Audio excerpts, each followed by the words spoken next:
শিশুদের আমাদের কাছে আসতে দাও। যেন এই কারণে একটাই বলেছিলেন যে শিশুদের মতো যদি তোমরা মন না হয় তোমরা স্বর্গরাজ্য অধিকারী হতে পারবে না।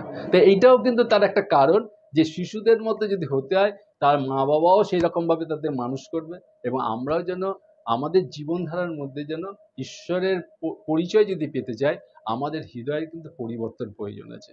আমরা যিশুতে রয়েছি, ওদের যদি জীবন যদি পরিবর্তন না হয় তবে কিন্তু কোনো লাভ নেই।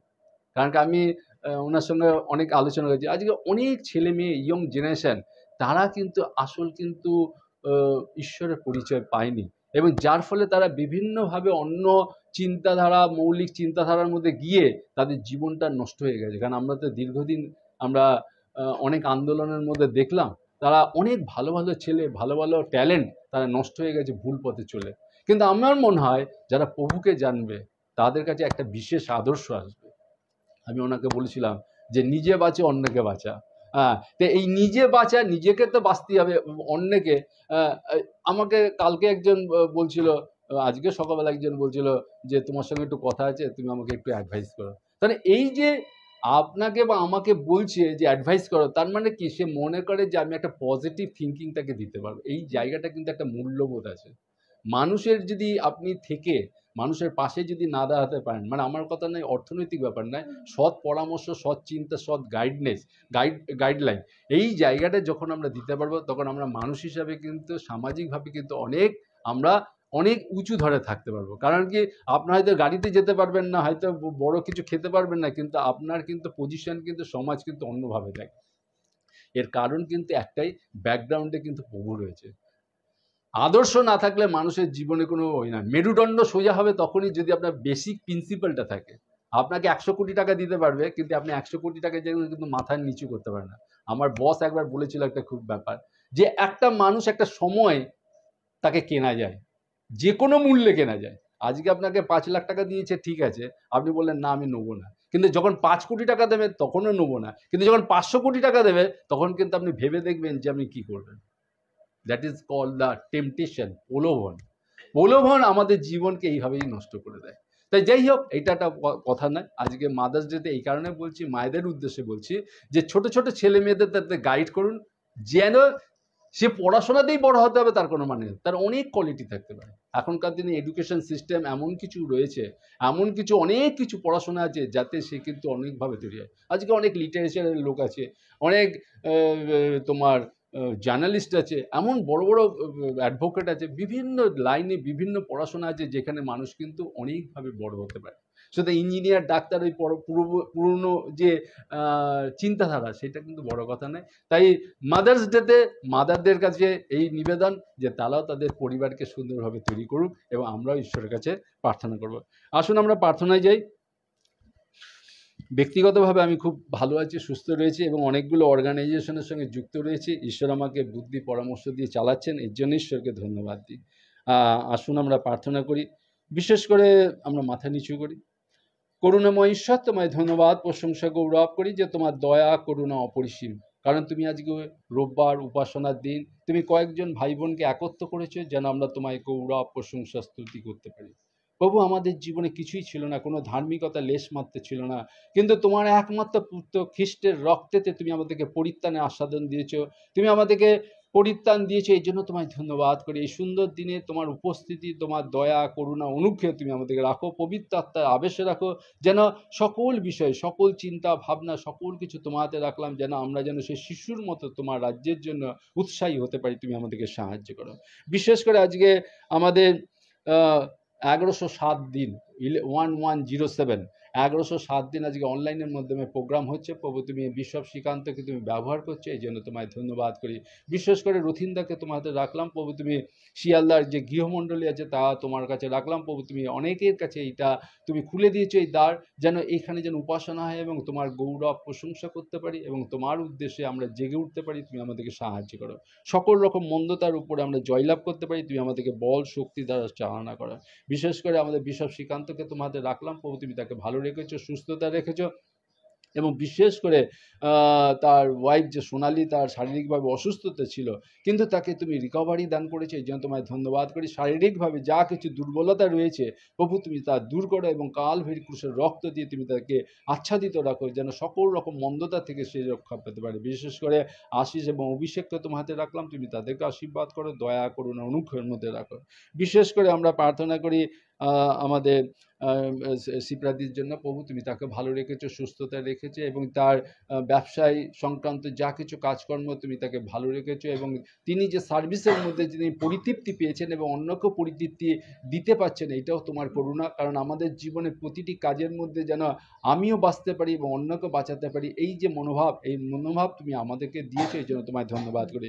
তার জীবনে যতদিন রয়েছে তুমি তার এই সার্ভিসকে তুমি আশীর্বাদ করো এবং সুস্থতা রাখো, ভালো রাখো, যেন এই ব্যবসা যেন তিনি চালাতে পারেন এবং অনেক মানুষ যেন উপকৃত হতে পারে তুমি সাহায্যে। বিশেষ করে তার যে অব্যক্ত প্রার্থনা রয়েছে প্রভু তুমি সেটাও জানো, তুমি আশীর্বাদ করো, দয়া করুন, অনুগ্রহ করো। তার পায়ে যদি কোনো যন্ত্রণা থাকে সেটাও তুমি জানো, তোমার আত্মাতে চালনা করো। বিশেষ করে আমরা প্রার্থনা করি টুলুদির জন্য, প্রভু টুলুদিকেও ভালো রেখেছো, সুস্থতা রেখেছো। বিশেষ করে তার 2 মেয়ে 1 ছেলেকে তোমার হাতে রাখলাম, প্রভু তুমি তাদেরকে আশীর্বাদ করো, দয়া করুন, অনুগ্রহ করো। বিশেষ করে তারা যে বাড়িতে থাকে সেই বাড়িতে যে অন্যান্য পরিবার যে তাদের বিরুদ্ধে রয়েছে প্রভু তুমি জানো, কারণ আমরা জানি তোমার কি পরিকল্পনা আমাদের জানা নেই। যদি তোমার পরিকল্পনা থাকে যে সেখান থেকে তুমি উদ্ধার করে অন্যত্র কোনো জায়গায় তুমি তাদেরকে বাসস্থান দেবে, প্রভু সেই পরিকল্পনাকে তুমি সার্থক রূপান্তরিত করো। প্রভু আমরা বিশ্বাস করি প্রভু, আর যদি তারা ওখানে থাকে তবু তাদের যারা এগেনস্টে রয়েছে তুমি তাদের হৃদয়কে তুমি পরিবর্তিত করো, তারাও যেন তোমার পরিচয় পেতে পারে এবং তোমায় ধন্যবাদ দিতে পারে। প্রভু বিশেষ করে প্রার্থনা করি তার যে ছোট মেয়ে, সে প্রায় রেগে যায়, প্রভু তুমি তার হৃদয়কে কথা বলো, দয়া করো, তাকে ধৈর্যশীল জীবন দাও, তুমি আশীর্বাদ করো। বিশেষ করে যারা তার যে বড় মেয়ে রয়েছে সেই বড় মেয়েকেও আশীর্বাদ করো, তার যে ইচ্ছা রয়েছে একটা দোকানদারি করার প্রভু তুমি তাকেও আশীর্বাদ করো, দয়া করো। কখন কিভাবে হবে, কি পরিকল্পনা হবে, সকল কিছু তোমার কাছে রাখলাম। তোমার সময় পরিকল্পনা অনুযায়ী তার জীবনে সার্থক রূপান্তরিত হয়। তার ছেলে যে লাইসেন্স পেয়েছে গাড়ির জন্য, এর জন্য তোমায় ধন্যবাদ দিই, তুমি তাকে আশীর্বাদ করো, দয়া করো, অনুগ্রহ করো। এবং বিশেষ করে তার বাড়ির যে প্রার্থনার যে সুযোগ রয়েছে এখন করতে পারছে না, প্রভু তুমি প্রার্থনার যে সভা করার ইচ্ছা রয়েছে প্রভু তাও তোমার কাছে রাখলাম। প্রভু তোমার সময় পরিকল্পনা অনুযায়ী তার জীবনকে দাও, যেন তারাও যেন সেই সুযোগ পেতে পারে এবং তোমায় গৌরব করতে পারে। বিশেষ করে আমরা রঞ্জিনীকে তোমাদের রাখলাম, প্রভু তুমি তাকে ভালো রেখেছো, সুস্থতা রেখেছো, এই জন্য তোমায় ধন্যবাদ করি। বিশেষ করে তার কর্মজীবনকে তুমি আশীর্বাদ করো, বিভিন্ন সমস্যার মধ্যে দিয়ে যাওয়ার সঙ্গে সঙ্গে তার যে বিভিন্ন রকম অভিজ্ঞতা হচ্ছে সেই অভিজ্ঞতাকে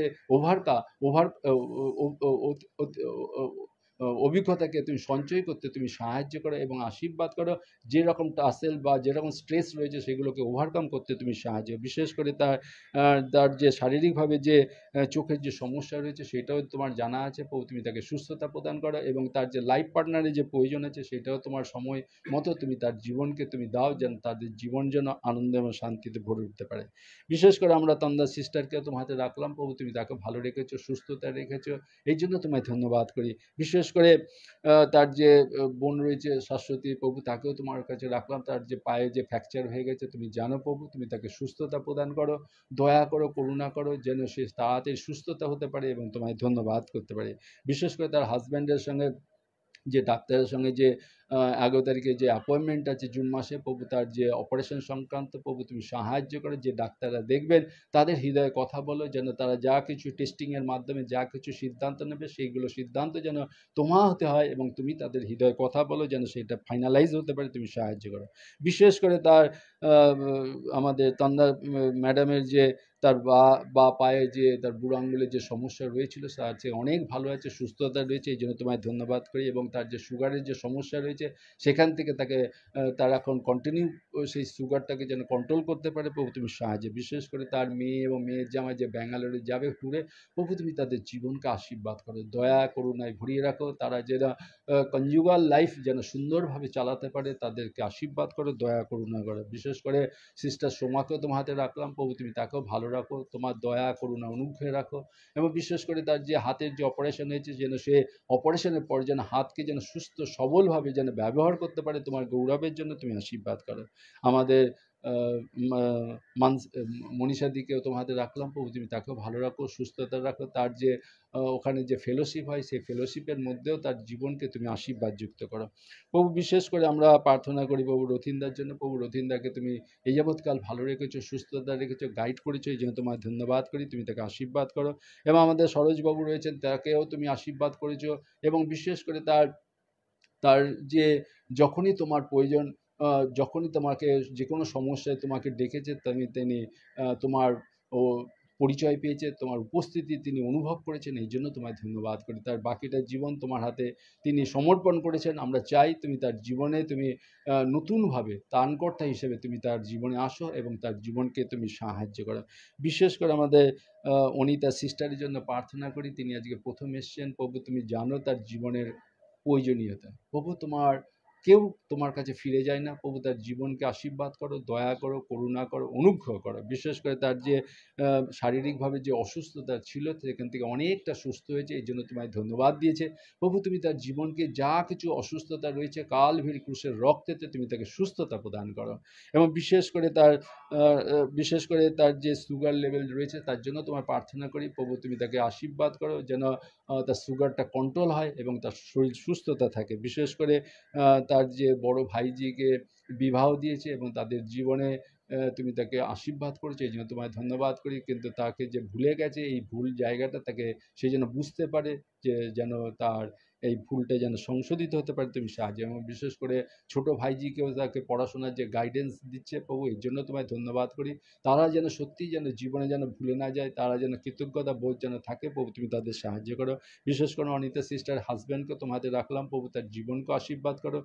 সে যে কাজই থাকুক না কেন, তার জীবনে যে তোমার উপর নির্ভরশীল রয়েছে, তোমার দয়া করুণা রয়েছে, মানুষের ভালোবাসা রয়েছে, মানুষকে খাইয়ে দিয়ে সে আনন্দ পায়, এই প্রতিটি ঘটনা, প্রতিটি কার্যের মধ্যে যেন তোমার উপস্থিতি থেকে তুমি তাদের জীবনকে আশীর্বাদ করো। আমাদের মিঠু দিয়ে এসছে প্রভু, মিঠু দিকে আশীর্বাদ করো। তার আয় অপারেশন হয়েছে, সেইটাও তোমার কাছে রাখলাম। তার শারীরিকভাবে যা কিছু অসুস্থতা রয়েছে, তুমি সুস্থতা প্রদান করো এবং তুমি গাইড করো। বিশেষ করে তার মেয়ে বিবাহ হয়েছে, তার জন্য তোমায় ধন্যবাদ করি। এবং মেয়ে যে আপসেট রয়েছে কিছু কারণের জন্য প্রভু, সেটাও তোমার জানা আছে, তুমি তার সময় অনুযায়ী তুমি সাহায্য। বিশেষ করে সে বিভিন্ন পরীক্ষা দিচ্ছে চাকরির জন্য প্রভু, তুমি তাকে সাহায্য করো, দয়া করো, অনুগ্রহ করো, গাইড করো, যেন সেই যেন কোনো জায়গায় সাফল্যের সঙ্গে যেন কৃতকার্য হতে পারে, তুমি সাহায্য করো। বিশেষ করে তার হাজব্যান্ডের যে তোমার মেয়ের জামাইয়ের যে চাকরির ব্যাপারে কোথায় যে যাবে, কোথায় কি থাকবে, সেই ব্যাপারে যে সিদ্ধান্ত, সেই সিদ্ধান্ত যেন তোমার হতে হয়। তুমি তাদের হৃদয়ে কথা বলো, যেন তারা যেন সুন্দরভাবে তোমার উপর নির্ভর করে যেন সিদ্ধান্ত নিতে পারে, তুমি সাহায্য। বিশেষ করে তোমায় ধন্যবাদ করি, প্রশংসা গৌরব করি, যে তুমি আমাকে সময় সুযোগ দিয়েছো, বিভিন্ন অর্গানাইজেশনের সঙ্গে যুক্ত হয়ে কাজ করতে শক্তি দিচ্ছ, এই জন্য তোমায় ধন্যবাদ করি। যতদিন বেঁচে থাকবো যেন তোমার গৌরব, প্রশংসা, স্তুতি করতে পারি, তুমি সাহায্য করো। এবং বিশেষ করে তোমায় ধন্যবাদ করি প্রভু, আমাদের পরিবারের জন্য। বিশেষ করে আমার দেবজ্যোতির জন্য প্রভু, সে হাঁটতে পারছে না এখনও, তার আর্থারাইটিসের সমস্যার জন্য প্রভু, জানি না তোমার কি পরিকল্পনা, তুমি তাদের হৃদয়ে কথা বলো, দয়া করো, অনুগ্রহ করো। বিশেষ করে শান্তনু সেনের জন্য প্রার্থনা করি, তার ফাইন্যান্সিয়াল ক্রাইসিস রয়েছে প্রভু, তুমি জানো প্রভু, তুমি তাকে আশীর্বাদ করো, সুস্থতা প্রদান করো। বিশেষ করে অমিত লাহার জন্য প্রার্থনা করি, অনেক দিন জন্য তার জন্য প্রার্থনা রেখেছিলাম প্রভু। বিশেষ করে তার চাকরির ব্যাপারে, বিশেষ করে তার যে কোর্টে কেস হবে প্রভু, সেই বিষয়ে তুমি যারা কোর্টে উকিল থাকবেন তাদের হৃদয়ে কথা বলো, যেন সে যেন চাকরিটা পেতে পারে, তুমি সাহায্য করো। বিশেষ করে তুমি আমাদেরকে সময় সুযোগ দিয়েছো, তোমায় ধন্যবাদ করি। যারা অনলাইনে রয়েছে তাদেরকেও তোমার হাতে সমর্পণ করলাম প্রভু। তাদের হয়তো বিভিন্ন লোকের হয়তো অর্থনৈতিকভাবে সমস্যা থাকতে পারে, তুমি সেই সমস্যাতে তুমি দূর করো। যারা শারীরিকভাবে অসুস্থতা রয়েছে, বিভিন্ন হসপিটালে ভর্তি রয়েছে প্রভু, তাদের জীবনকে তুমি সুস্থতা প্রদান করো। যারা বিভিন্ন চাকরি বাকরি রয়েছে, চাকরি বাকরি পাচ্ছে না, তুমি চাকরি বাকরির ব্যবস্থা করে দিও। যারা ব্যবসায় চালাচ্ছেন, তাদের ব্যবসায় যেন উন্নতি হতে পারে, সাহায্য করো। যারা পড়াশোনা করছে, সেই পড়াশোনা ছেলে মেয়েদের যারা সত্যিই যেন তোমার উপর নির্ভর করে শিক্ষা দীক্ষা জ্ঞানে বুদ্ধিতে বেড়ে উঠতে পারে, তুমি সাহায্য করো। যারা বিভিন্নভাবে অশান্তিতে রয়েছে, অস্বস্তিতে রয়েছে, দুশ্চিন্তা দুর্ভাবনা রয়েছে, তাদের এই দুশ্চিন্তা দুর্ভাবনাকে লাঘব করে যেন তারাও যেন তোমার কাছে আসতে পারে এবং গৌরব প্রশংসা করতে পারে প্রভু। বিশেষ করে তোমায় ধন্যবাদ করি যে তোমার পবিত্র আত্মা তুমি তুমি আমাদেরকে চালনা করো। এ সময় যে বাক্য পরিবেশন করবেন বিশপ শ্রীকান্ত প্রভু, তুমি তার জীবনের তার মধ্যে দিয়ে তুমি যে বাক্য পরিবেশন করবে সেই বাক্য যেন আমরা হৃদয়ে রাখতে পারি, এবং এই বাক্য যেন আমাদের জীবনের মধ্যে চলার পথে যেন তোমাকে নিয়ে আমরা গৌরব প্রশংসা করতে পারি। তুমি আমাদেরকে বল, শক্তি, সাহস দাও। ধন্য তোমার নাম যে তুমি আমাদেরকে সময় সুযোগ দিয়েছো, এই জন্য তোমায় ধন্যবাদ করি। সকল গৌরব প্রশংসা স্তুতি তোমারই হোক, প্রার্থনা যিশু নামে চাই, আমেন।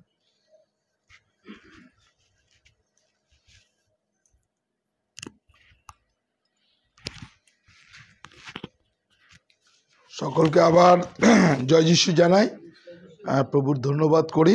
আসুন আমরা বসে আছি, আমরা একটা গান গাইবো আর তারপরে আমরা বাক্যের মাধ্যমে।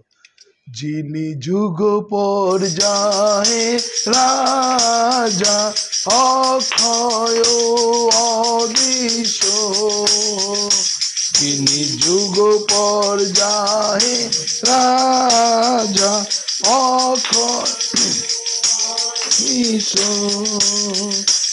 একমাত্র ঈশ্বর, যুগ পর্যায় যুগে যুগে ঈশ্বর, যুগ পর্যায় যুগে যুগে তাহার সমাদর মহিমা আমেন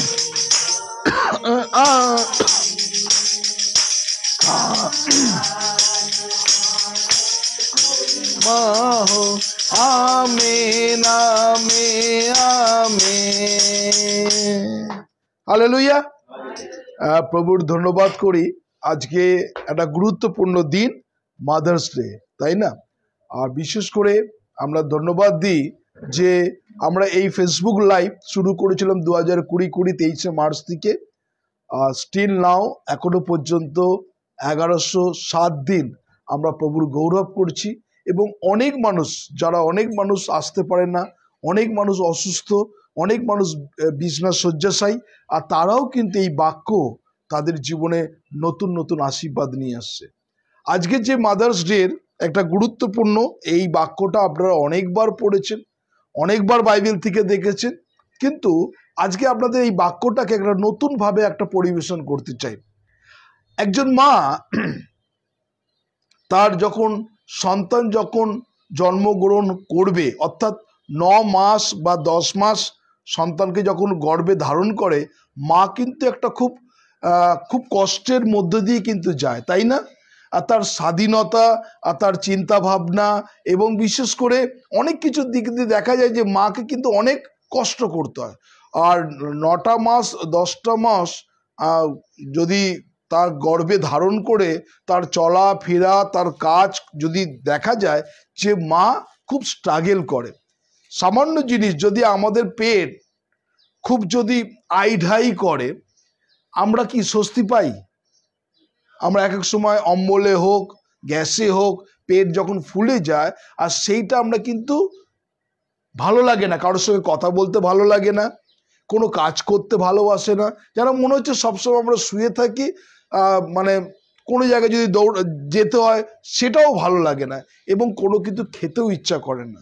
একটা মা যখন 10 মাস কি 9 মাস যখন গর্ভে যখন ধারণ করে, মায়েরও কিন্তু ওই পরিস্থিতির মধ্যে দিয়ে যায়। বাবারা কিন্তু অতটা অনুভব করতে পারে না তাদের কষ্টটাকে, কিন্তু মা কষ্ট অনুভব করে। আমি একটা এখানে আসার আগে 2 দিন আগে আমি একটা ভিডিও দেখছিলাম, আর ভিডিওটা অনেক আমার বন্ধু বান্ধব আছে, সে আমাকে পাঠিয়েছে। তো আমি দেখছিলাম যে বৃষ্টি কিছুদিন আগে মুষলধারা বৃষ্টি হয়েছিল। তো বৃষ্টিটা আমি দেখলাম যে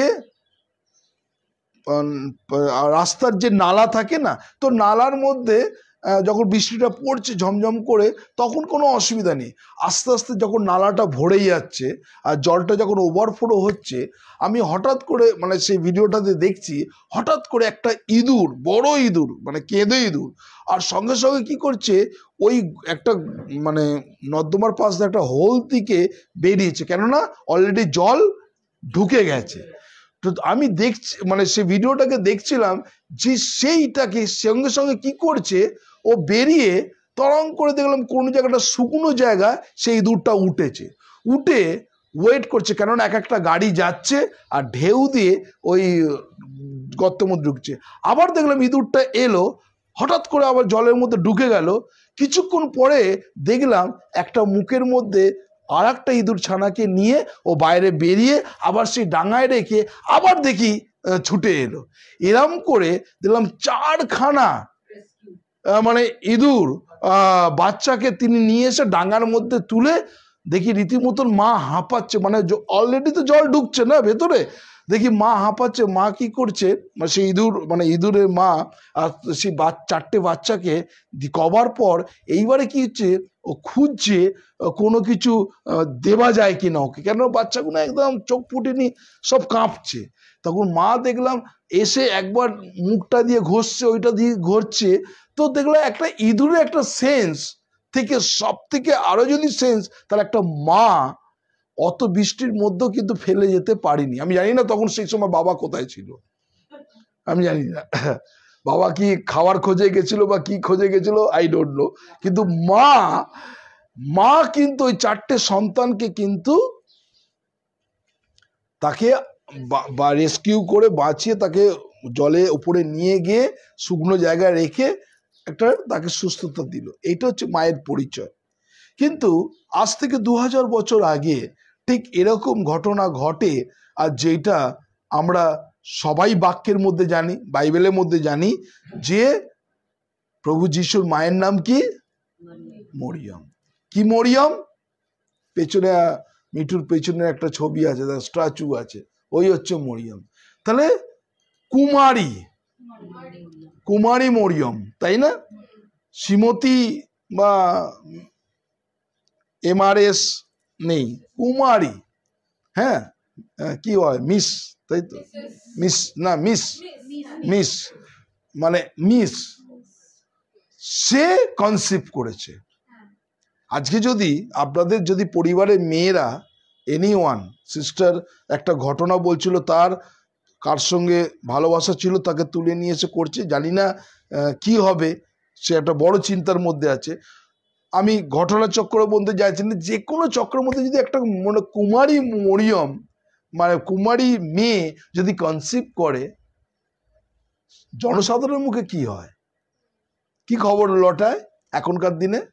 মেয়ের চরিত্র ভালো নয়, হ্যাঁ, অনেক সঙ্গে সহবাস আছে, সঙ্গে সঙ্গে আমরা তো জাস্টিফাই করি না, হ্যাঁ। এবং যদি কোনো দেখাশোনা চলে, যদি কোনো খবর চলে যে এনার সঙ্গে এর বিয়ে হবে, আর যদি তার সেই ছেলের কানে যায়, সেটাও কিন্তু ভেঙে যায়, হয় কি না? হ্যাঁ, যে মেয়েটা কি করে হয়। আমি অনেকগুলো মাঝে মাঝে আমার মোবাইলের মধ্যে আসে যে এপিসোড, যে এরকম বিয়ে হয়েছে, হবার পর দেখা যাচ্ছে যে, আমি সেদিকে একটা দেখছিলাম কোন এপিসোড, মাঝে মাঝেই চলে আসে, মানে ওতে দেখছি যে সে অলরেডি 4 মাস কনসিভ করেছে। এই নিয়ে একটা তুলকালাম গন্ডগোল। কিন্তু বাইবেল আজকে আমাদের দেখাচ্ছে একটা ঘটনা, আর যেইটাকে মরিয়মকে তাহলে কত সহ্য করতে হয়েছিল, তাই না?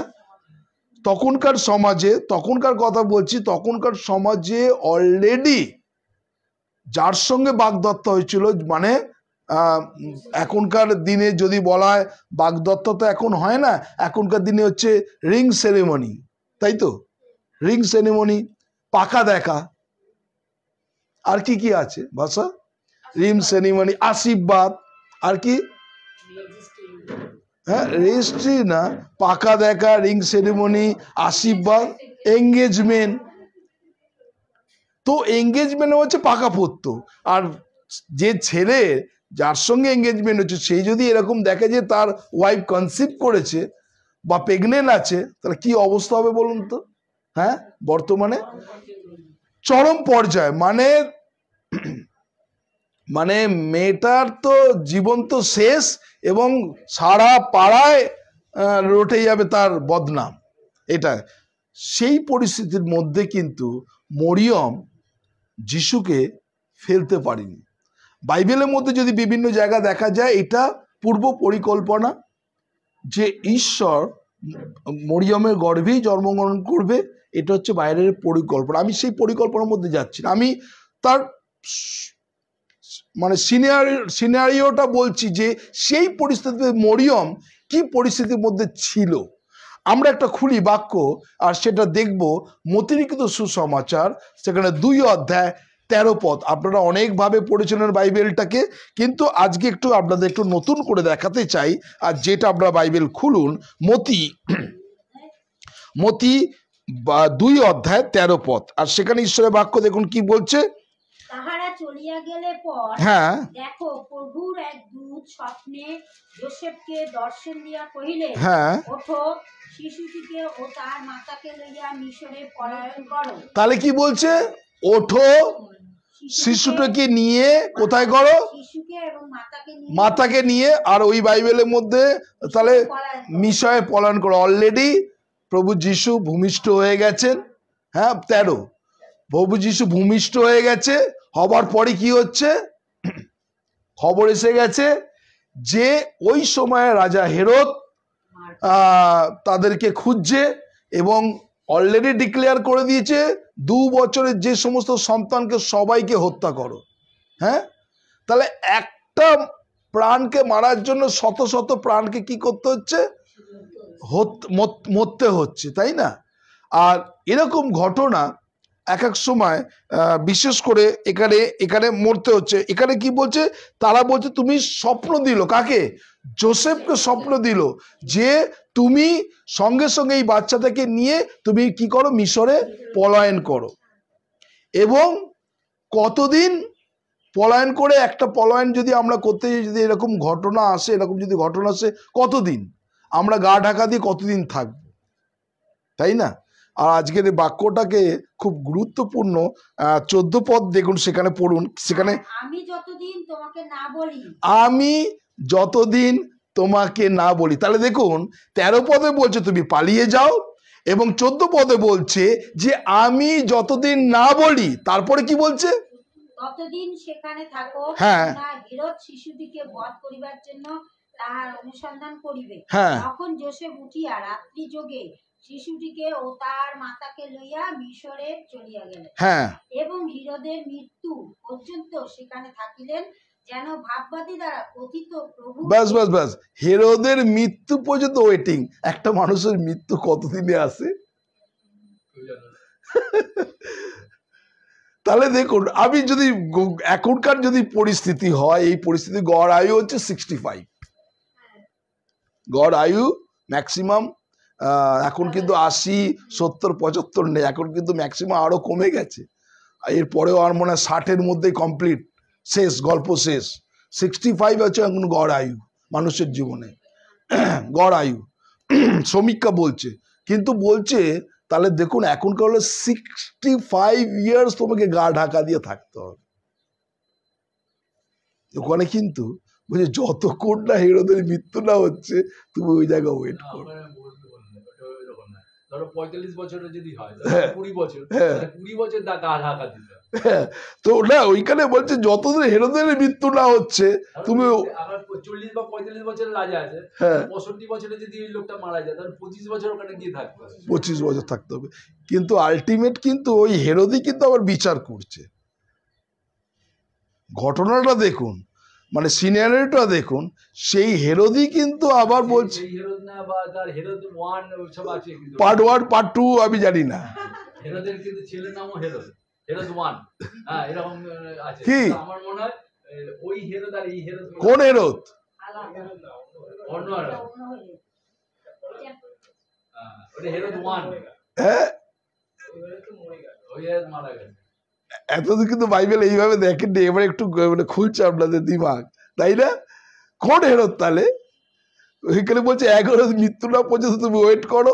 আর এক হেরোদ প্রভু যিশুকে বিশ্বাস করে 33 বছর তাকে বাঁচতে হয়েছিল। হ্যাঁ, 3.5 বছর। তার 33 বছর যদি হয়, তার 50 বছর যদি তার রাজা থাকে, তার 33 বছর 80 বছর। হ্যাঁ, তখন তাদের 80 বছর হবে না, সুতরাং মারা গেছে অঙ্ক হিসাব। হ্যাঁ, সুতরাং তার ছেলেই বা অন্য কেউ হতে হবে।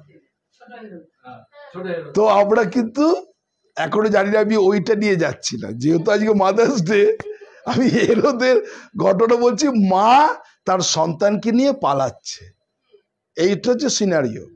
আমরা দেখেছিলাম যখন কোভিড সিচুয়েশনে, যখন যারা পরিযায়ী আর সেই পরিস্থিতির মধ্যে আপনারা সবাই দেখেছেন, পেপারে টেপারে এসছে যে তার মা একটা বিপ কেসের ওপরে ছেলেকে শুয়ে দিয়ে মা টেনে টেনে রাস্তার ওপর দিয়ে তাকে নিয়ে যাচ্ছে। দেখেছেন ছবিটা? হ্যাঁ হ্যাঁ, যখন মানে সেই লকডাউনের সময় সেই অ্যাটাচির ওপরে বাচ্চাটাকে শুয়ে মা টেনে টেনে নিয়েছে। আবার একটা জায়গায় দেখেছেন স্টেশনের মধ্যে মা মারা গেছে, ছেলে মায়ের দুধ পান করে জানে যে এখনো সে বেঁচে আছে বলে মায়ের দুধ পান করছে, সেটাও পেপারে এসছে। মানে আমি বর্তমান এবং বাইবেলের মধ্যে দেখাচ্ছি সে যে মা এমন একটা জিনিস যে তাকে ওই কোভিড সিচুয়েশনের মধ্যে সবাই ছেড়ে ছুড়ে চলে গেছে, কিন্তু মা কখনো সন্তানকে ছেড়ে যেতে পারে না। আর এই জন্য প্রবাদে কথা আছে, কুসন্তান হতে পারে, কুমাতা কখনো হয় না, তাই না? কুসন্তান হতে পারে, মা কিন্তু কখনো হয় না।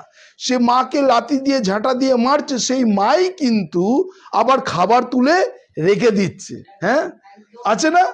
মাকে মারছে, অত্যাচার করছে, যা কিছু করছে, কিন্তু সেই মা ছেলের জন্য খাবার নিয়ে ওয়েট করে আছে কখন। আমি যখন ছোট ছিলাম আর আমি যখন পড়াশোনা করতাম, আমার বাবাও কাজ করতো, মাও কাজ করতো। মা একটা হচ্ছে ব্রিটানিয়া কোম্পানির, আপনারা এখন জানি না এটা সেটা আছে কি না, পমপ্লেট, ব্যাং, চিংড়ি বাইরে পার্সেল হতো। আর সেইটা বরফকল যে কোম্পানি, সেই কোম্পানিতে মা কাজ করতো 120 টাকা রোজে, মানে 120 টাকা মাসে পেত, 4 টাকা রোজ মা কাজ করতো, অক্লান্ত পরিশ্রম করতো। এবং মা সকালবেলা বেরোতো আর রাত্রিবেলা এক এক সময় যখন ওভার টাইম হতো, ফুরনের কাজ, যত কাজ করবে তত পয়সা, ফুরনের কাজ। আর সেখানে সেই চিংড়ি মাছের খোলা চালানো, ব্যাংকে ড্রেসিং করে তার ওতে ঢোকানো, পমপ্লেট মাছ, এগুলোকে প্যাকিং হতো, দিয়ে ওগুলোকে বাইরে চলে যেত। আইপিসি নাম ছিল কোম্পানির নাম। তো যাই হোক, বিশেষ করে মা যখন চলে যেত, আমরা ছেলেপুলেরা যখন স্কুল থেকে আসবো কি খাবো, আর তখনকার দিনে তো মিট কেস থাকতো না, বড় একটা লোহার একটা জাল থাকতো, ওই খাবার দাবার করে ওইটা ওর মধ্যে চাপা দিয়ে রাখতো। তখন কিন্তু অত মিট কেসে রান্না তুলে রাখলাম, খাবার তুলে ফ্রিজে তুলে রাখলাম। আমি যেটা দেখেছি, ওই অত বড় আমার বাবা বানিয়েছিল জালের মতন, আর ওপর একটা আংটা খুব ভারী, মানে বিড়ালও তুলে ফেলে দিতে পারবে না। সমস্ত খাবারগুলোকে মা গুছিয়ে ওইটা দিয়ে চাপা দেওয়া আছে, কিন্তু আসবি, খাবি, খেয়ে রেখে দিবি, আমি এসে বাসন টাসন মাজবো। তো এইভাবে আমরা পড়াশোনা করেছিলাম। এক এক সময় দেখতাম যখন আমি আমি আমি আমার দিদি এখনো পর্যন্ত সেই কথা করি, সেই জবের আটা মানে গলায় লাগতো, রুটিগুলো ছিঁড়তাম, ফেটে ফেটে যেত, জবের আটা সেই রুটি। আর সেখানে যদি খেজুর গুড় নিয়ে আসতো, সে খেজুর গুড়টাকে গরম জল থেকে গরম করে অনেকটা করে দিয়ে কাপে কাপে দিত, আর রুটি দিয়ে দিত। তখনকার দিনে খাওয়া, আর তখনকার দিনে তো egg roll, chicken chowmein, burger এসব কিছু থাকতো না। আর যখনই আমরা চাইতাম, যদি খুব হ্যাবক পরিমাণে যখন হতো, মানে খুব বরাদ্দ, মানে সেই পরোটার মধ্যে চিনিটাকে দিয়ে একটু জল দিয়ে করে রোল রোল করে ওইটা আমরা খেতাম, ওইটাই আমাদের কাছে রোল, ক্যান্ডি রোল হতে পারে। তো যাই হোক, ওইভাবে আমরা খেতাম। তো এইগুলো মায়েরদের যখন চিন্তা করি যে মা যে এইভাবে আজকে মানুষ করে আজকে এই জায়গাকে নিয়ে এসছে, মায়ের অবদান অনেক বেশি থাকে।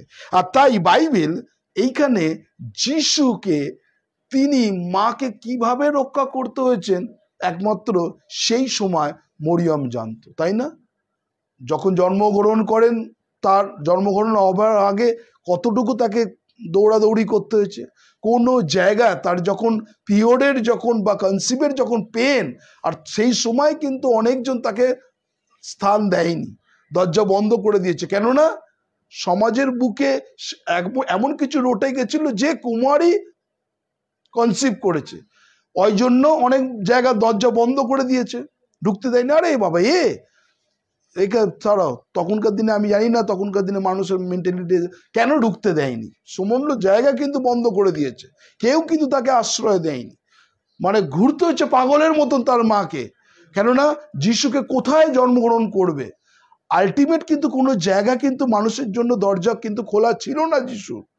কিন্তু শেষ সময় দেখা গেছে যে তার আস্থা বলে, অর্থাৎ মানে গরুর যে জায়গা বা আস্থা বল যাকে বলা হয়, একদম যেখানে একদম সব থেকে আনহাইজিন, সেখানে কিন্তু মানে সেই যাবপত্রের মধ্যে তার জন্মগ্রহণ। আমাদের কখনো চিন্তা ভাবনা করি, আমরা এখন প্ল্যানিং করি, এখনকার জেনারেশন প্ল্যান করি যদি আমার সন্তান হয় প্যাকেজ নেবো না কোন হসপিটালে করব, কোন নার্সিংহোমে করবো, এগুলো কিন্তু আগে থেকে এখনকার মানুষেরা চিন্তা ভাবনা করে না। কত টাকা প্যাকেজ হবে, সিজার হলে এত টাকা বা নর্মাল হলে এত টাকা, একটা সবকিছু টাকাটাকে আগে থেকে তুলে রাখে। সে চিন্তা করে যে আমার সন্তান যখন হবে বেস্ট জায়গা থেকে আমি তাকে ডেলিভারি করাবো। মানে আবার যাদের নেই, যাদের কোনো কিছু আর্থিক সংকট আছে, তারা ভাবে না আমি NRS hospital, medical hospital, Chittaranjan hospital বা আমাদের পিজি হসপিটাল আমরা কাট করে রাখবো এবং সেখানে আমরা করাবো। তো যাই হোক, এইটা হচ্ছে আমাদের জীবনের একটা ঘটনা। কিন্তু বাইবেল এইখানে কি বলছে?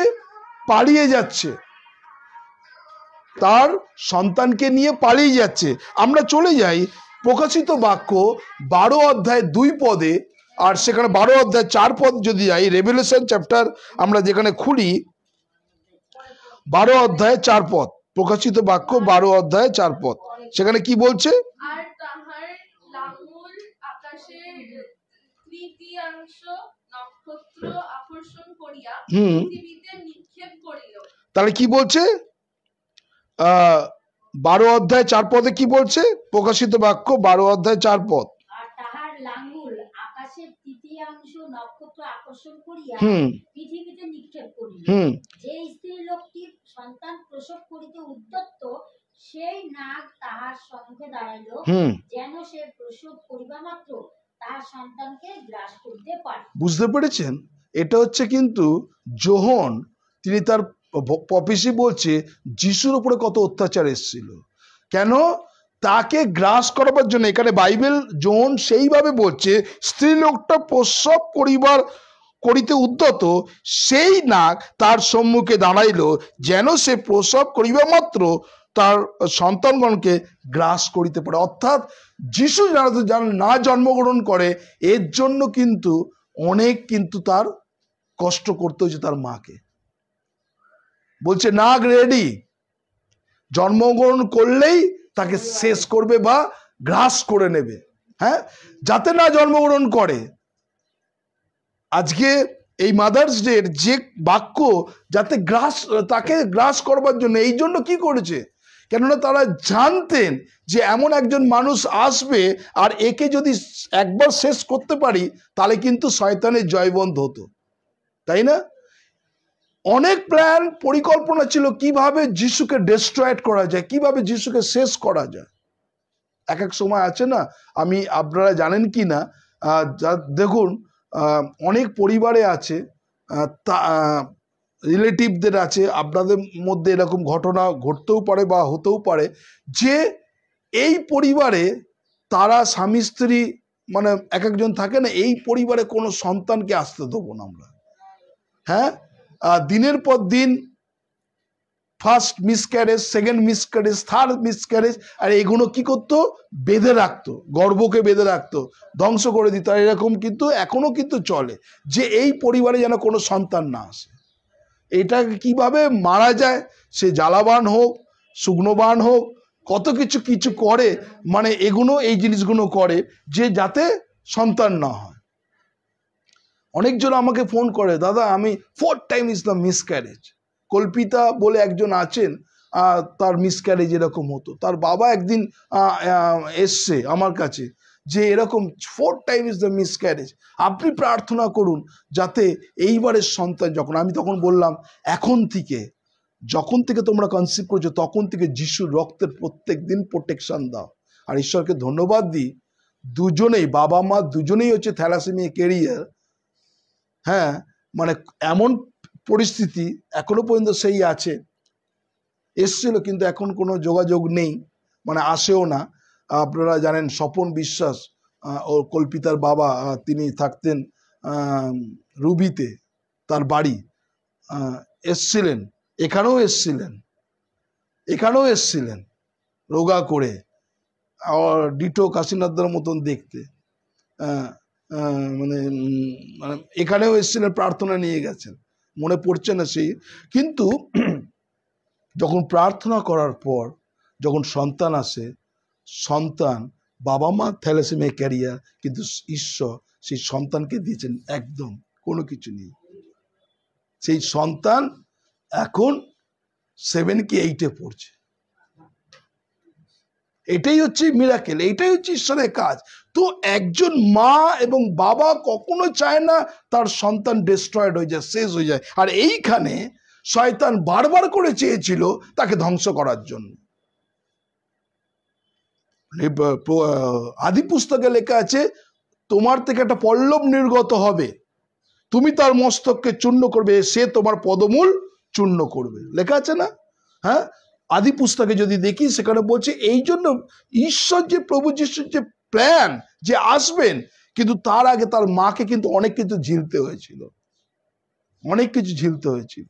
তো ঈশ্বর তিনি আমাদের জানেন। আজকে মা, আজকে যারা মারা আছেন, অনেক কিছু স্যাক্রিফাইসের মধ্যে আমি জানেন না আপনারা খেয়েছেন কি না। ছোটবেলায় আমরা তো অতটা দুধ পেতাম না, আর ছোটবেলায় মা নিয়ে আসতো রবিনসন বার্লি কৌটো, আর সেটা গরম জল দিয়ে মিশিয়ে আমরা সেটা খেতাম। এখন জলটা হতো, কিন্তু আমরা খেতাম পেট ভরবার জন্য। মানে এইভাবে আমি মানুষ হয়েছি, মানে শুধু আমি না, আমার 3 দিদি, মানে আমার 3 দিদি আমি মানুষ হয়েছি। তো অনেক কষ্ট করতে হচ্ছে, অনেক কষ্ট, মানে চিন্তা করা যায় না। ঈশ্বর তিনি আজকে ধন্য, বাইবেল কি বলছে, ধন্য তোমার গর্ব, তাই না? যখন ধন্য সেই গর্ব, ঈশ্বরের আশীর্বাদ, যেটা যাত্রা পুস্তক 23:26 বলছে যে কেউ বাজা থাকবে না, কেউ বন্ধ থাকবে না, প্রত্যেকটা গর্বের ফল হচ্ছে ঈশ্বরের আশীর্বাদ যুক্ত। আজকে যে সন্তান আছে আপনার জীবনে, রঞ্জিনী আছে, দ্বৈতা আছে, আমার অভিষেক আশিস আছে, ব্লেসেড, আশীর্বাদ প্রাপ্ত, বাইবেল বলছে এখানে। তাহলে আজকে শয়তান চায় না। আর আমরা দেখেছি যে বাইবেলের মধ্যে যদি দেখা যায় যে বড় সন্তান যখন প্রসব হয়, দেখবেন তার কিন্তু অনেক নাটা জামটা গেছে। পরিবারের মধ্যে যখন কেউ বড় সন্তান আসে, তার মারা অভিজ্ঞতা আছে। বড় সন্তানদের উপরে কিন্তু অনেক কিন্তু আক্রোশ আসে। কি আমি জানি না কাশীনাথদার এসছে কিনা, বড় সন্তান অনেক নাটা জাম্পা আসে। এটা যারা বড় সন্তান তাদের উপরে কিন্তু অনেক মানে নাটা ঝাম্পা বলে না, কি বলে, ঝামটা আসে, অনেক কিছু ধকল যায় বড় সন্তান। তো এখানে বাইবেল বড় সন্তান, প্রভু যিশু বড় সন্তান, তাহলে ফার্স্ট সন্তান, তো অনেক তাকে সমস্যার মধ্যে গেছে। আর এখানে না রেডি তাকে গ্রাস করবার জন্য, কিন্তু আলটিমেট পারিনি। কেননা মায়ের যে সেই আবেশ, মায়ের যে আগলে ধরে থাকা, হ্যাঁ, এটা কিন্তু খুব কঠিন। সেই জন্য আমরা কি করি দেখি, সে মুরগির ছানাও, হ্যাঁ, যখন আমি দেখছি আর একটা জায়গায়, আপনারা এগুলো দেখবেন, মানে ডিসকভারি চ্যানেলে, বৃষ্টি পড়ছে, মা তার পালকের মধ্যে সব বাচ্চাগুলোকে ঢুকিয়ে নিয়ে পালকটাকে এরকম করে দিয়ে যাতে জল না পড়ে মায়ের বাচ্চাগুলোর উপরে, তাই না? একটা হাঁসও তার বাচ্চাদের পেটে করে রাখে, একটা ক্যাঙ্গারু তার বাচ্চাকে পেটের মধ্যে ঢুকিয়ে রেখে দেয়, হ্যাঁ, নিজে লম্প করছে। তো মা, এই জন্য ঈশ্বরের বাক্য আমরা প্রকাশিত বাক্য 12:6 দেখি, সেখানে কি বলছে, আর সেই স্ত্রীলোকটি প্রান্তরে পলায়ন করিল, তথা 1,260 দিন পর্যন্ত প্রতিপালিতা হইবার জন্য ঈশ্বর কর্তৃক। আপনাদের মধ্যে এবার ছিল ক্যালকুলেশন, কাশীনাথ একটা ক্যালকুলেশন করলো, তাই না? আর কতদিন সে পালিয়ে গেছে, অলরেডি বাক্য রেভেলেশনের মধ্যে বলছে। দেখুন এখানে কি বলছে, যে 6 পদে বলছে, আর সেই স্ত্রী লোকটি প্রান্তরে পলায়ন করিলেন, তথা 1,260 দিন পর্যন্ত প্রতিপালন হইবার জন্য। এবার ক্যালকুলেশন কি স্যার, এবার ক্যালকুলেশন করুন। তাহলে দেখুন, যিশু বড় হবার জন্য কতদিন তার মাকে স্যাক্রিফাইস করতে হয়েছিল, এই হিসাবটা পেয়েছিলেন আগে? কতদিন ছিল প্রান্তরে পলায়ন করেছিল? মতি 2 অধ্যায় এখানে বলছে 1,260 দিন পর্যন্ত প্রতিপালন হইবার জন্য। 1260, তাহলে 12 দিয়ে আপনি যদি 300 দিয়ে করেন তাহলে কত হলো? 4 বছর। 365 ধরলাম, 4 বছরই ধরলাম, 4 বছর তাকে বাড়িতে থাকতে হয়েছে। 4 বছর থাকতে হয়েছে। তাহলে কে সেই হিরো? কোন হিরো? পার্ট 1 না পার্ট 2? এইবার বলুন। এতদিন তো আমরা কনফিউজ ছিল। পার্ট 1 ও তো এবার সেকেন্ডই হবে, আর পার্ট 1 না। তাহলে ও এলো তখন হয়তো মতি রীতিমতো মারা গেছে, ওই পুরনো হিরো না, মতি 2 অধ্যায় 19 পদে আছে, হিরোদের মৃত্যু হইলে পর দেখো প্রভুর এক দূত মিশরে যোসেফকে স্বপ্নে দর্শন দিয়া কইলেন, ওঠো, শিশুটিকে তাহার মাতাকে লইয়া ইসরায়েল দেশে যাও, কারণ যাহারা শিশুটির প্রাণনাশের চেষ্টা করিয়াছিল তাহারা মরিয়া গেছে। তাহলে এবারে বুঝতে পারছেন বাইবেলটাকে এইভাবে দেখেননি, কিন্তু আমি বলতাম পার্ট 1 না পার্ট 2, আপনাদের কাছে ডাউট। সে মারা গেছে তারপরেই এসছে। ওকে, আমরা চলে যাই ঈশ্বরের বাক্য, আমরা মতি 1 অধ্যায় 20 পদে যাই। এবার দেখুন সেখানে কি বলছে। মতি 1 অধ্যায় 20 পদ। তিনি এই সকল ভাবিতেছেন, হ্যাঁ, এমন সময় দেখো প্রভুর এক দূত স্বপ্নে তাহাকে দর্শন দিয়া কহিলেন, যোসেফ দাউদ সন্তান, তোমার স্ত্রী মরিয়মকে গ্রহণ করিতে ভয় না। Thank you Debdutta Babu. R already Debdutta বাবু বলছে হেরোদ পার্ট 2। যাহা জড়িয়াছে, হ্যাঁ, মানে উনি কমেন্ট করছেন, thank you Debdutta Babu, Herod part 2। আর তিনি পুত্র প্রসব করিবেন। ওকে, তো এইখানটাকে অলরেডি এখানে একটা ভবিষ্যৎবাণী হচ্ছে যে যোসেফ দাউদ সন্তান, তোমার স্ত্রী মরিয়মকে গ্রহণ করিতে ভয় করিও না, কেননা তাহার গর্ভে যা জন্মিয়াছে তা পবিত্র আত্মা হইতে হইয়াছে, আর তিনি পুত্র প্রসব করিবেন। অলরেডি ডিক্লেয়ার কে আসবে, তাকে ভয় করো না।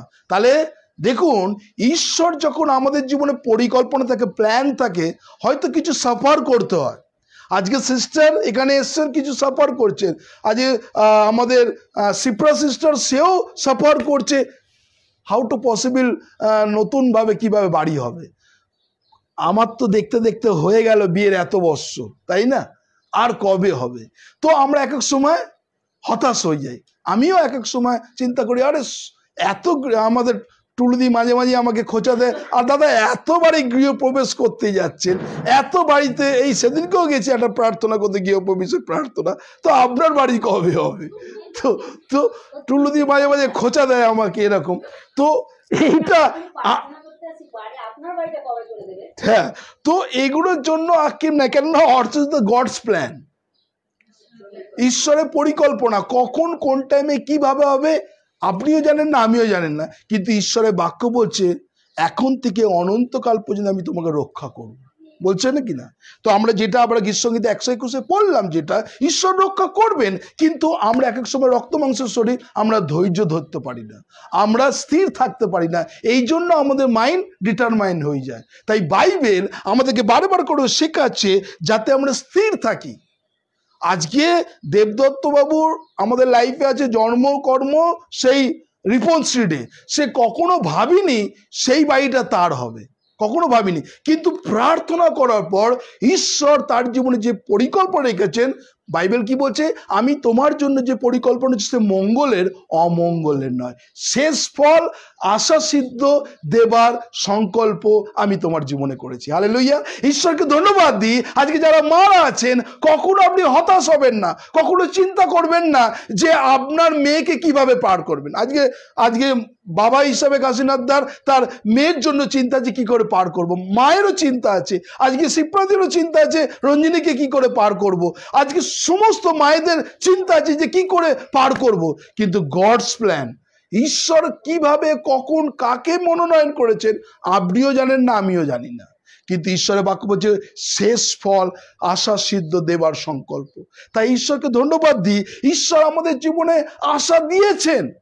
আজকে মা মরিয়ম ঠিক কত কষ্ট করেছে যিশুকে তিনি আঁকড়ে রেখেছেন যাতে তার উপরে কোনো আঁচ না আসে। শয়তান বারবার করে চেয়েছিল একদম শেষ করে দিতে, শয়তান বারবার করে যোসেফকে বিভিন্নভাবে মাইন্ডকে ডাইভার্ট করে দিতে, কিন্তু আমরা যেটা পড়লাম যে মতি তার 1:20 ঈশ্বর দর্শন দিলেন, যে সন্তান আজকে কনসিভ করেছে মরিয়ম, তুমি কিন্তু তাকে ডিনাই করবে না, সে পবিত্র আত্মা হইতে কনসিভ করেছেন। অর্থাৎ যোসেফকে ক্লিয়ার করে দিলেন কে? ঈশ্বর। তাহলে আজকে আপনি যখন যে ঈশ্বরের প্রার্থনা করছেন, আজকে যেই জন্য এখানে প্রভুর কাছে বসে আছি, তাহলে ঈশ্বর কি আমাদের জানাবেন না? জানাবেন। আমরা এক এক সময় ধৈর্য ধরতে পারি না, আমরা ঈশ্বরের ভয়েসকে শুনতে চাই না, আমি কন্টিনিউ বকে যাই। আমি যদি কন্টিনিউ বলে যাই তাহলে কি হবে? আমি আপনাদের ভয়েস কিন্তু শুনতে পারবো না। তাহলে আমাকে শুনতে গেলে কি করতে হবে? Yes, stop and pray. বলছে তুমি নীরব হও, প্রার্থনা করো। আর যখনই আমরা নীরব হয়ে প্রার্থনা করব, ঈশ্বরের ভয়েসকে শুনতে পাবো। নালে লোকে এখানে এ বলবে, ও বলবে, কি করছে এখনো মেয়ের বিয়ে দিলে না, ওই দিলে না, মাথা গরম করে দেবে আপনার, করে দেয় না? কি হলো?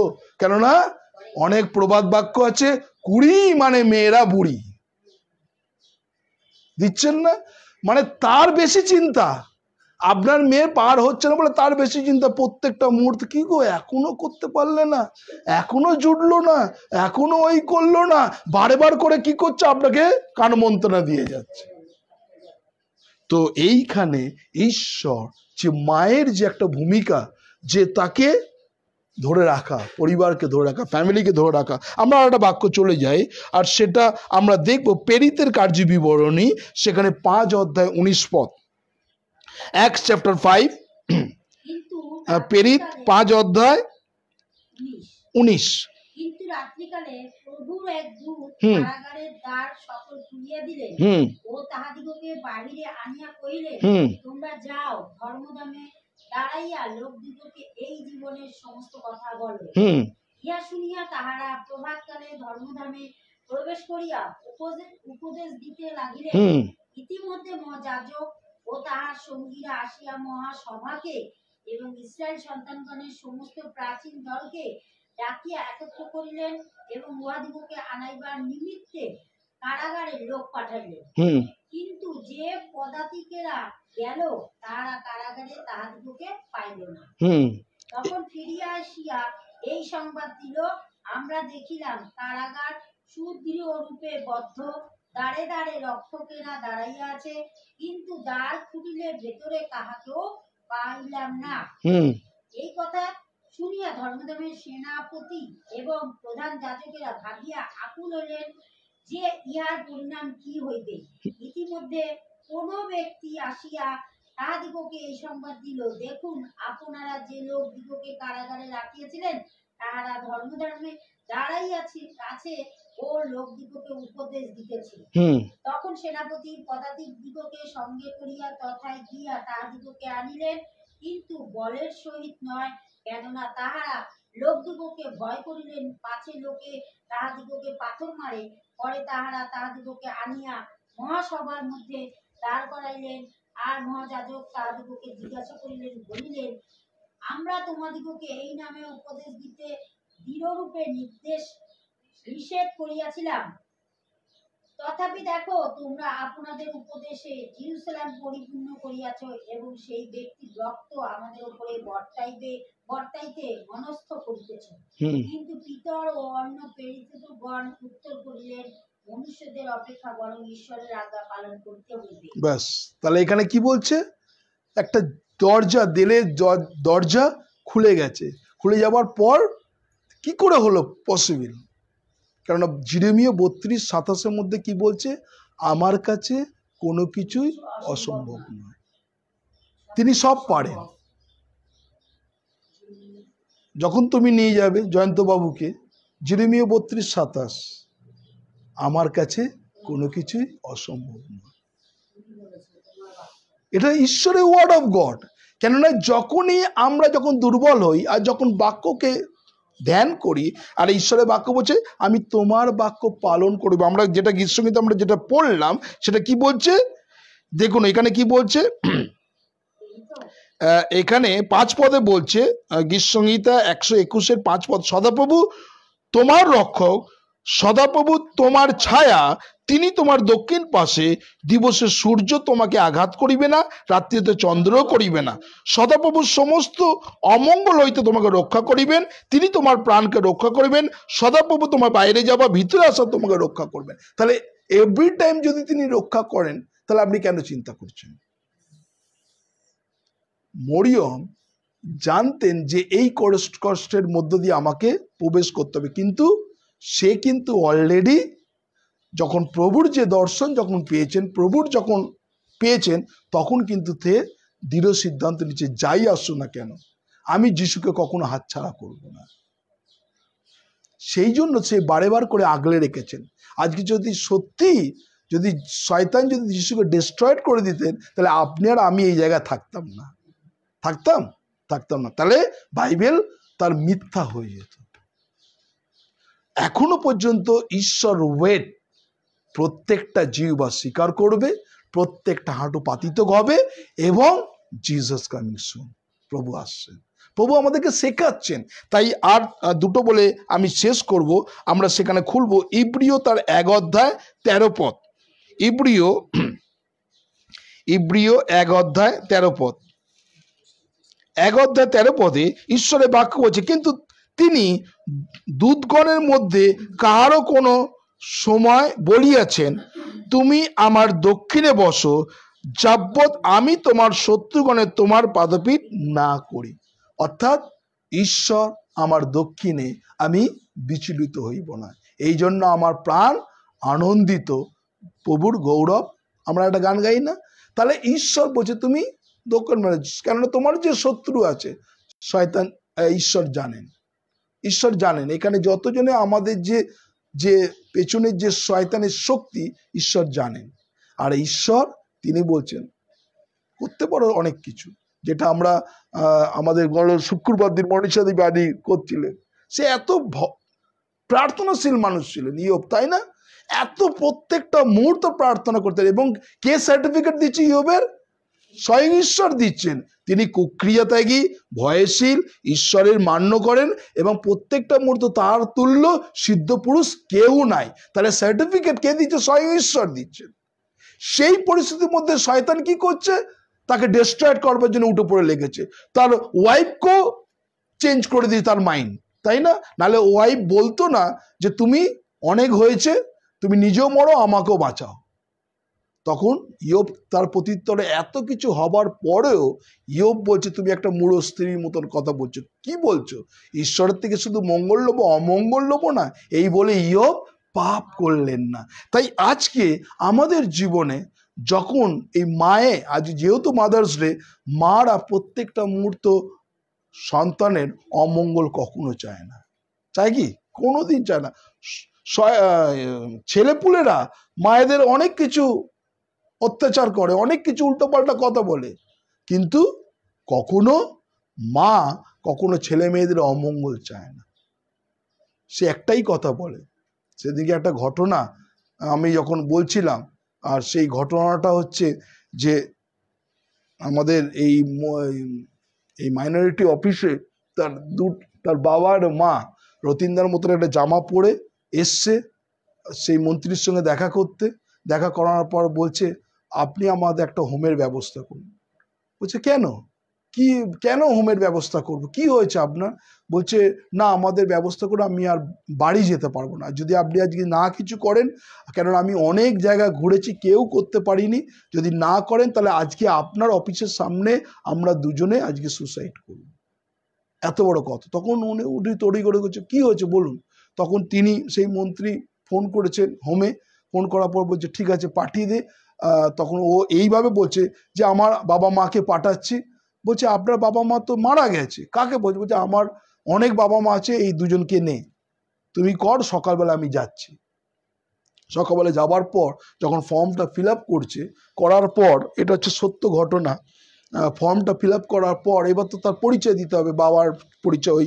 তখন বলছে বলুন আপনার ছেলের কি করে, ছেলের বলছে ছেলে আমার হচ্ছে জিওগ্রাফি বড় প্রফেসর, আমার মেয়ে হচ্ছে ডাক্তার, আর আমি দিনের পর দিন মাসের পর মাস বছরের পর বছর আমি তখনকার দিনে তো এত কিছু সুবিধা ছিল না, ফ্রিতে চাল স্বাস্থ্যসাথী এগুলো তো ফ্রিতে ছিল না, কিন্তু তখনকার দিনে আমি আর্ধেক হেঁটে যেতাম, জল খেতাম, যখন খিদে পেতাম জল খেতাম, এইভাবে কিন্তু আমি আমার ছেলেপুলেকে মানুষ করেছি।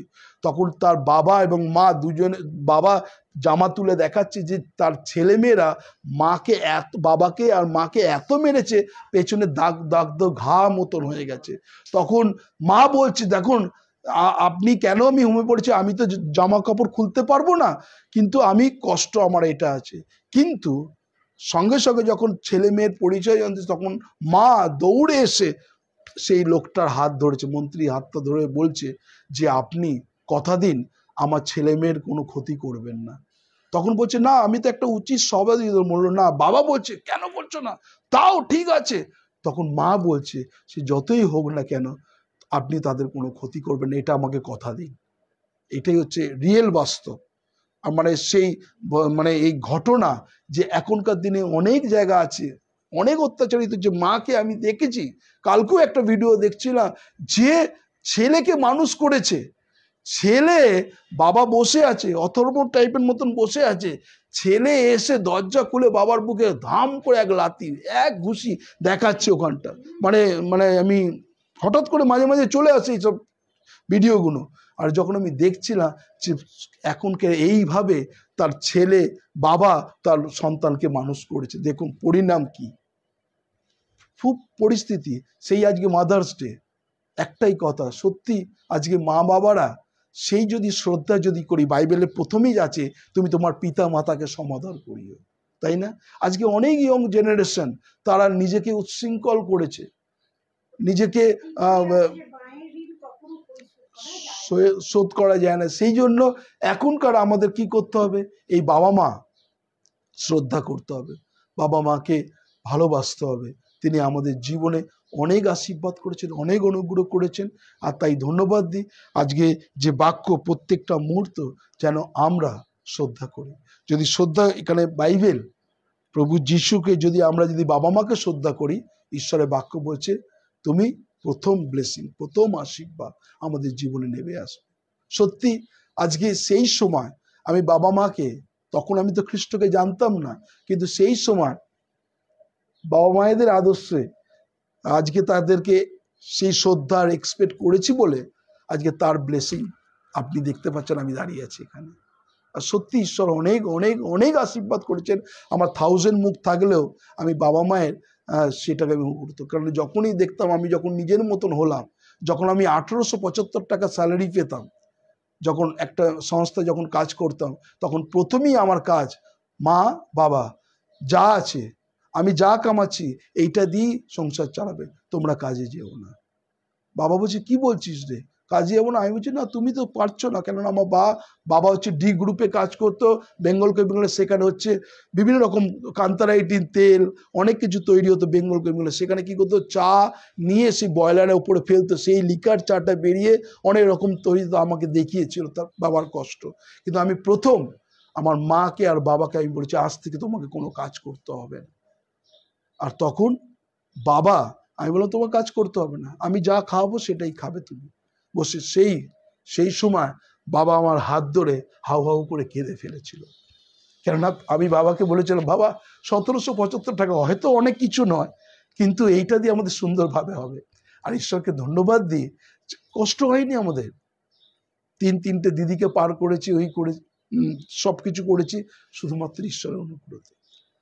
আমার বাবা মারা তো খ্রিস্ট বিশ্বাসী ছিল না, কিন্তু যে আদর্শে মানুষ করেছে আজকে সেই আশীর্বাদে আজকে এই জায়গায় দাঁড়িয়ে আছে। তাই ঈশ্বরকে ধন্যবাদ দিই। পিতা মাতাকে যদি সমাদর করি, আমরা ঈশ্বরকে সমাদর করতে পারবো। পিতা মাতাকে যদি রেসপেক্ট করি, তাহলে ঈশ্বরকে আমরা রেসপেক্ট করব। আজকালকার বর্তমানে দেখা যায় যে পিতা মাতাকে সমাদর করি না, মান্য করি না, তার মানে মেন জিনিস হচ্ছে আমরা ঈশ্বরকেও মান্য করি না। তাই আজকে সব থেকে গুরুত্বপূর্ণ বাবা মাকে যেন শ্রদ্ধা করি, মাকে যেন এক্সপেক্ট করি যে মা কষ্টের মধ্য দিয়ে সর্ব অবস্থার মধ্যে দিয়ে আমরা যেন তার গৌরব করতে পারি। তাই ধন্যবাদ দিই। আসলে আমরা সকলে চোখ বন্ধ করি, প্রভুর কাছে প্রার্থনা করি। পরম করুণা মঙ্গলময় ঈশ্বর, প্রভু তুমি মহান, তোমায় ধন্যবাদ দিই আজকের এই সুন্দর দিনের জন্য। সত্যি প্রভু, আজকে মরিয়মের দিকে যদি আমরা দৃষ্টিপাত করি, তিনি কত কষ্টের মধ্য দিয়ে প্রভু তিনি তাকে বাঁচিয়ে রেখেছিলেন প্রভু। আজকে যদি সেই মরিয়ম যিশুকে প্রভু তিলে তিলে বড় করেছিল প্রভু, তিলে তিলে প্রভু তোমার শিক্ষাতে শিক্ষিত করেছিল প্রভু, তাই প্রভু তোমায় ধন্যবাদ দিই। আজকে প্রভু সত্যি প্রভু এমন একজন আমরা জীবন্ত ঈশ্বরকে পেয়েছি, সে হচ্ছে প্রভু যিশু, যার আদর্শ সারা বিশ্বের লোক আজকে তার আদর্শকে ফলো করে মানে। সত্যি তখন সেই ভবিষ্যৎ বক্তা বলেছিল, ধন্য তোমার সেই গর্ব। হ্যাঁ প্রভু, তোমায় ধন্যবাদ দিই প্রভু। আজকে সত্যি সেই গর্ব, মায়ের গর্বের সেই যিশু যখন জন্মগ্রহণ করেন প্রভু, আজকে তার আশীর্বাদে আজকে আমরা এখানে মিলিত হয়েছি। আজ যদি যিশু পৃথিবীতে না আসতেন তাহলে আমরা এই জায়গায় কখনো দাঁড়াতে পারতাম না। কেননা আজকে প্রভু যিশু তার সেই মায়ের এবং বাবার আদর্শকে তিনি রেখেছিলেন এবং তিনি বারবার করে ক্রুশে থেকে একটা বলেছিলেন যে তুমি আমার জন্য কেঁদো না। সত্যি প্রভু, আজকে তার মা, আমরা যখন সেই ক্রুশের মধ্যে যন্ত্রণায় কাতরাচ্ছে, সেখানে মরিয়ম হাউ হাউ করে কাঁদছে, যে সন্তানকে আমি এত বড় করেছিলাম আজকে আমার সামনে তাকে ক্রুশে দেওয়া হয়েছে। কিন্তু শত কষ্ট করার পরেও প্রভু যিশু তিনি দেখিয়ে দিলেন, তিনি বারবার করে বলছেন তুমি আমার জন্য কেঁদো না। হ্যাঁ সত্যি প্রভু, আজকে প্রভু সেই আদর্শ, সেই মাকে আজকে আমরা পেয়েছিলাম। আজকে যিশু সেই মাকে বলেছে তুমি কেঁদো না। তাই প্রভু আজকে আমরা তোমার কাছে প্রার্থনা করি। আজকে অনেক পরিবার আছে, অনেক ছেলেপুলেরা আছে, অনেক ইয়ং জেনারেশন আছে, মা বাবার কথা অবাধ্য হয়, মা বাবার কথা শুনতে চায় না, মা বাবাকে তাচ্ছিল্য করে, মা বাবাকে দূরে সরিয়ে দেয়, মা বাবাকে খেতে দেয় না, মা বাবাকেও নিজের হাতে প্রভু স্টেশনে বসিয়ে পালিয়ে আসে, মা বাবাকে প্রভু সেই জায়গায় রেখে দেয়, মা বাবাকে প্রত্যেকটা মুহূর্ত সম্পত্তি হড়প করে নিয়ে আজকে নিজেরা এন্টারটেনমেন্ট করছে। আজকে প্রত্যেকটা মুহূর্ত সেই সমস্ত মানুষকে বলছি, আজকে এই মাতৃ দিবসে যাদের মায়ের প্রতি এরকম করুন, আজকে আপনি প্রভুর কাছে একবার নিজেকে স্বীকার করুন, হ্যাঁ প্রভু আমি ভুল করেছি প্রভু, আমি আমার মাকে হোমে পাঠিয়ে দিয়েছি, বাবাকে হোমে পাঠিয়ে দিয়েছি। হ্যাঁ প্রভু যিশু, আমি ভুল করেছি, মায়ের মুখ থেকে অন্যকে ছিনিয়ে নিয়েছি। প্রভু তোমার পবিত্র আত্মার শক্তি তুমি আমাকে দাও, আমি যেন আবার নিজেকে শুধরাতে পারি, আমি যেন তোমার গৌরব করতে পারি। এবং আবার কেননা আজকে আমরা দেখি পৃথিবীর মাঝে এই পশ্চিমবঙ্গের বুকে বিভিন্ন জায়গায় প্রভু সেই অরফানেজ, সেই হোম গজিয়ে উঠেছে, বৃদ্ধাশ্রম গজিয়ে উঠেছে। কেন? আজকে যে মা বাবারা আজকে আমাদেরকে তিলে তিলে মানুষ করেছিলেন, সেই মামাদের জন্য একটা ঘর পাওয়া যায় না, সেই মা বাবারা তাদের স্থান হয় একটা সিঁড়ির নিচে, সেই মা বাবাদের একটা বড় মার্বেল ঘর পাওয়া যায় না যারা আমাদের জন্য জীবনকে পাত করে দিয়েছে। আজকে অনেক পরিবার আছে প্রভু, তুমি তাদের অন্তরে তুমি কথা বলো প্রভু, তুমি তাদের পবিত্র আত্মার স্পর্শ করো প্রভু, তোমার আদর্শ তুমি তাদেরকে দেখাও প্রভু। কেননা প্রভু একদিন আমরাও প্রভু বয়স হব প্রভু, আমরাও বৃদ্ধ হব প্রভু। যদি প্রভু আমরা সেই শিক্ষা না দিতে পারি, আমাদেরও ছেলেপুলেরা আমাদেরকেও সেই অরফানেজ হোমে পাঠিয়ে দেবে, সেই বৃদ্ধাশ্রমে পাঠিয়ে দেবে। প্রভু তুমি অনুগ্রহ করো, প্রত্যেক জনকে তুমি স্পর্শ করো প্রভু, ইয়ং জেনারেশনের চোখকে তুমি খুলে দাও প্রভু, ইয়ং জেনারেশনকে তুমি যিশুর নামে স্পর্শ করো প্রভু, তারা যেন প্রভু তার তোমার আদর্শকে মানতে পারে প্রভু। আমরা তোমার কাছে ডেডিকেট করছি প্রভু। আজকে এই মাদার্স ডে উপলক্ষে প্রভু, আজকে যেন আমরা বাবা মাকে শ্রদ্ধা করতে পারি, তুমি আমাদেরকে শেখাও প্রভু, তোমার অনুগ্রহ ভরিয়ে দাও। সকল গৌরব তোমাকে দিই, ধন্যবাদ প্রার্থনা প্রভু যিশু তোমার নামে চাই, আমেন এবং আমেন।